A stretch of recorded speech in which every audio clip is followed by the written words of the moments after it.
नमस्कार, जय हिंद दोस्तों। आज की इस वीडियो में हम बात करेंगे कि आप किस तरह से डायबिटीज़ का या मधुमेह का प्रबंधन योगा के द्वारा कर सकते हैं। आशा करता हूं कि आप लोग सभी घर पर स्वस्थ होंगे और वैक्सीन भी आप लोगों ने ज़रूर लगवाया होगा, और अगर नहीं लगवाया है तो आप लोग ज़रूर वैक्सीन लगवाएं। समय को बर्बाद ना करते हुए चलिए जल्दी शुरू करते हैं हम अपने विषय को। तो डायबिटीज़ आज भारत में ही नहीं बल्कि पूरे विश्व में बहुत तेज़ी से फैल रहा है, और उसका मुख्य कारण है कि हमारी अनियमित दिनचर्या या अनियमित खान पान या रहन सहन, ये सबसे बड़ा जो है इसका मूल कारण है। तो जो डायबिटीज़ है वो एक मेटाबॉलिक डिसऑर्डर है या चयापचय संबंधी विकार है, जिसमें होता ये है कि हमारे शरीर में लिए गए भोजन से कार्बोहाइड्रेट जो बनता है, कार्बोहाइड्रेट ग्लूकोज के रूप में बनता है, और ग्लूकोज का कोशिका अवशोषण करती है, और उसके लिए उसे चाहिए होता है इंसुलिन नामक हार्मोन। जब इंसुलिन नामक हार्मोन शरीर में कम पड़ जाता है तो कोशिका ग्लूकोज का अवशोषण या उसे पचा नहीं पाती है, अवशोषित नहीं कर पाती है, ऊर्जा में परिवर्तित नहीं करवाती है, जिसकी वजह से हमारे रक्त में जो है ग्लूकोज की मात्रा लगातार बढ़ती रहती है, और कोशिकाओं द्वारा उसका उपयोग न किए जाने पर ग्लूकोज की मात्रा या शर्करा की मात्रा अधिक बढ़ जाने पर हमें ये रोग हो जाता है, जिसे हम डायबिटीज़ या मधुमेह के नाम से जानते हैं।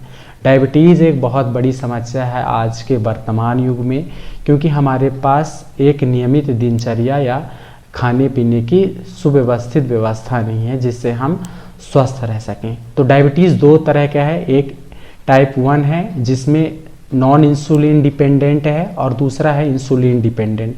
तो नॉन इंसुलिन डिपेंडेंट है वो सामान्यतः बच्चों में देखा जाता है। वो बाल्यावस्था में जो है उसमें बच्चों में जब वो गर्भाशय में होता है बच्चे, तो उसके अग्नाशय का या पैंक्रियाज का ठीक तरह से विकास नहीं हो पाता, जिसकी वजह से उसे बाल्यावस्था में ही इस गंभीर बीमारी का सामना करना पड़ता है। बाल्यावस्था में होने वाले मधुमेह का एक मुख्य कारण एक जीन भी होता है जिसे हम किया 0350 जीन कहते हैं।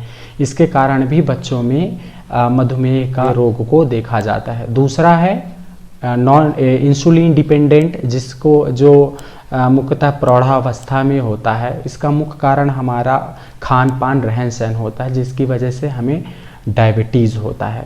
इसमें होता ये है कि हम जब स्टार्च युक्त भोजन करते हैं वह कार्बोहाइड्रेट में सबसे पहले बदलता है, कार्बोहाइड्रेट के बाद कोशिकाओं में ऊर्जा के लिए वो ग्लूकोज में बदलता है, और जब ग्लूकोज में बदलता है तो वो जब रक्त के द्वारा कोशिकाओं में जाता है तो कोशिकाएं अगर इंसुलिन नहीं है, हमारे अंदर भोजन ऊर्जा के अवशोषण के लिए, ग्लूकोज के अवशोषण के लिए हमें इंसुलिन नामक हार्मोन की आवश्यकता होती है।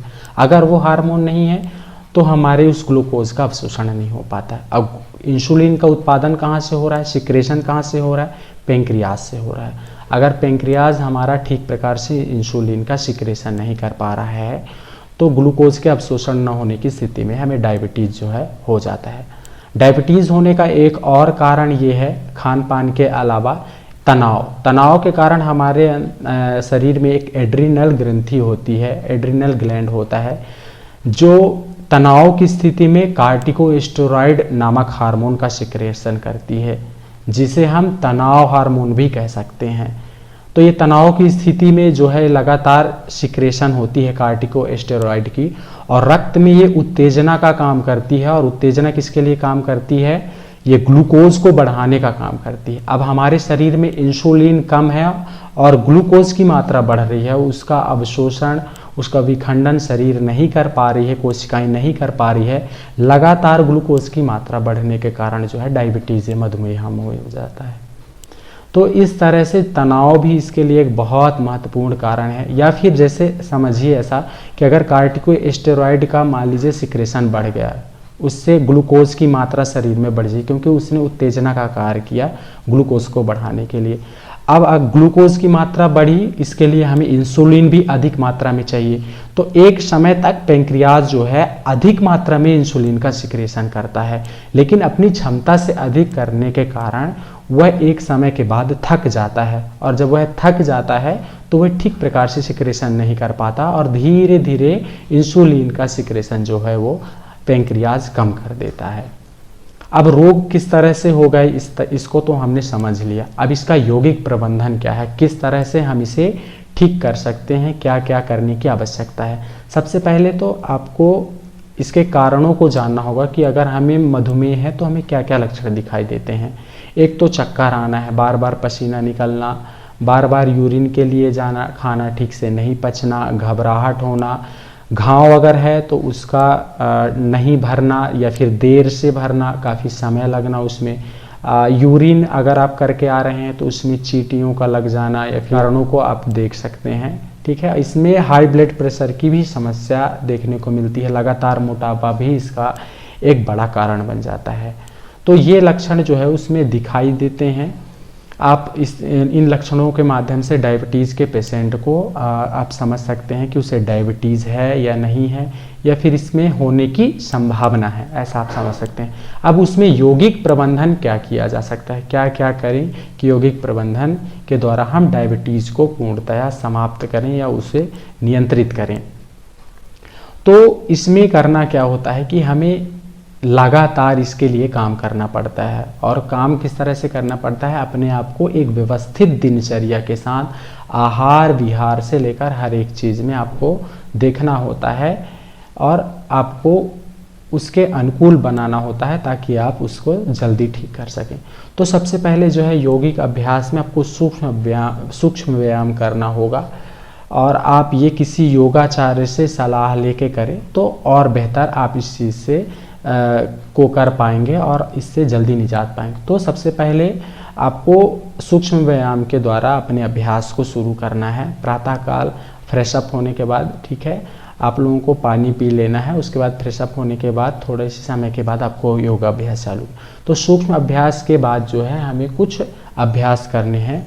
और यौगिक ट्रीटमेंट में जो है अगर आप किसी योगाचार्य के अंडर में रहकर 1 महीने तक इन अभ्यासों को सीखें तो इसका प्रभाव और तेज़ी से होता है। ठीक है, तो अभी समय का अभाव है क्योंकि वीडियो भी ज़्यादा लंबा हो जाएगी, इसलिए हम शॉर्ट में बात करेंगे। तो अगर आपका कोई भी प्रश्न रहेगा तो आप कमेंट बॉक्स में पूछ सकते हैं। तो इसके लिए क्या है कि हमें वज्रासन का अभ्यास करना चाहिए, अर्धमत्स्येंद्रासन का अभ्यास करना चाहिए, मंडूकासन का अभ्यास करना चाहिए, मयूरासन का अभ्यास करना चाहिए। तो इन अभ्यासों में जो है मंडूकासन बहुत ही महत्वपूर्ण है क्योंकि पेट पे पड़ने वाला दबाव जो है पेंक्रियाज ग्लैंड को एक्टिवेट करता है, उसे तनाव से मुक्त कराता है और इंसुलिन के सिक्रेशन को बढ़ाने में सहायता प्रदान करता है। तो इसमें मंडूकासन का बहुत महत्वपूर्ण योगदान है। साथ ही आप ताड़ासन, तिर्यक ताड़ासन आदि अभ्यासों को कर सकते हैं। और साथ में सूर्य नमस्कार क्षमता अनुसार करना चाहिए, जिससे जिस रोगी को, जिस पेशेंट को अगर चक्कर आने की समस्या है तो सूर्य नमस्कार बहुत धीरे धीरे करना चाहिए, उसमें कोई भी हड़बड़ाहट नहीं करनी चाहिए, बल्कि कहें तो ये कि सभी यौगिक अभ्यास जो है आपको धीरे धीरे करना चाहिए। उसके लिए कोई हड़बड़ी की आवश्यकता नहीं क्योंकि हमें पूर्णतया ठीक करना है।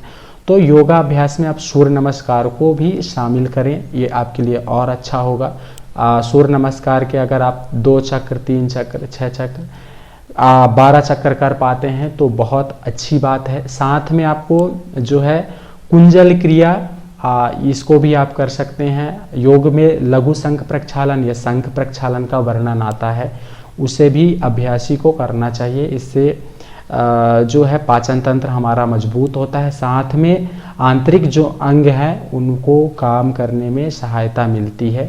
तो इन अभ्यासों को करना चाहिए। साथ ही जल नीति का अभ्यास भी इन अभ्यासों में बहुत महत्वपूर्ण स्थान रखता है। आसनों में अगर आप देखें तो पश्चिम तानासन, धनुरासन आदि आसनों का अभ्यास भी आप कर सकते हैं।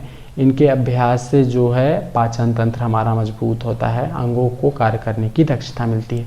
साथ ही प्राणायाम में आप नाड़ी शोधन प्राणायाम, भ्रामरी प्राणायाम आदि का अभ्यास कर सकते हैं। साथ में आपको भस्त्रिका प्राणायाम का भी अभ्यास करना चाहिए, इससे जठराग्नि जो है प्रदीप्त हो जाती है। इसमें आप जो है बंधों का अभ्यास कर सकते हैं। इन बंधों के अभ्यास में सबसे महत्वपूर्ण अभ्यास है उड्डयन बंध का। आप साथ में अन्य बंधों का अभ्यास भी कर सकते हैं, जैसे जालंधर बंध, उड्डयन बंध और मूल बंध, और इन तीनों को मिलाकर महाबंध जो है उसका अभ्यास भी आप साथ में कर सकते हैं। लेकिन उड्डयन बंध का अभ्यास इस चीज़ में बहुत महत्वपूर्ण है। अगर आप नौली क्रिया कर पाएँ तो और बहुत अच्छी बात है, क्योंकि वो इंटरनल ऑर्गन को टोन करता है, उनके कार्यों की क्षमता को बढ़ा देता है। तो इस तरह से आप नौली का अभ्यास भी कर सकते हैं। आप जब अजपा जप भी कर सकते हैं, ओम का उच्चारण कर सकते हैं। साथ ही शवासन का अभ्यास जरूर करें। शवासन के अभ्यास के दौरान आपको उदरीय श्वसन पर ध्यान देना चाहिए कि आप धीरे धीरे सांस ले रहे हैं, आपके सांस लेने से उदर फूल रहा है और सांस बाहर निकलने से उदर जो है नीचे की ओर जा रहा है। तो इस तरह से उदरीय श्वसन पर ध्यान देने से बहुत अच्छा प्रभाव मिलता है। साथ में योग निद्रा का अभ्यास भी डायबिटीज़ के पेशेंट के उपचार में बहुत महत्वपूर्ण स्थान रखता है। इन अभ्यासों के साथ साथ जो है आहार का बहुत बड़ा महत्व है, और आहार में जो है हमें सात्विक आहार लेना चाहिए, शाकाहारी आहार लेना चाहिए जो आसानी से पच जाए। भोजन में जो है आलू का, चावल का सेवन नहीं करना चाहिए। बाहर के भोजनों से, तले भुने हुए भोजन से, मसालेदार भोजनों से बचना चाहिए। भगवद गीता के अध्याय 17 के 8वें श्लोक में कहा गया है कि आयु सत्य बल आरोग्य सुख प्रीति विवर्धना रस्या स्निग्धा स्थिर हृदय आहारा सात्विक प्रिया। मंत्र का मतलब ये है कि हमें ऐसा आहार लेना चाहिए जो हमें प्रिय लगे, किंतु हमारे शरीर के लिए अच्छा हो, पाचक हो, हमारे शरीर की क्षमताओं को बढ़ाए। ऐसे आहार का जो है भगवद गीता में भी वर्णन मिलता है। इसलिए बेहतर है कि सात्विक आहार लें जो आपके लिए फलदायी हो। इसलिए आप सभी से मेरा निवेदन है कि इन यौगिक अभ्यासों को किसी अच्छे शिक्षक, प्रशिक्षक के सहारे ही सीखें और घर पर तभी करें। आशा करता हूं कि आपको सारी जानकारी समझ में आई होगी। अगर नहीं आई है तो आप कमेंट बॉक्स में अपने मैसेज को डाल सकते हैं, आपको ज़रूर रिप्लाई मिलेगा। आशा करता हूं कि आप लोग जल्दी स्वस्थ हो जाएंगे अगर कोई भी इससे रोगी ग्रस्त है। आप सभी को मेरा नमस्कार, धन्यवाद।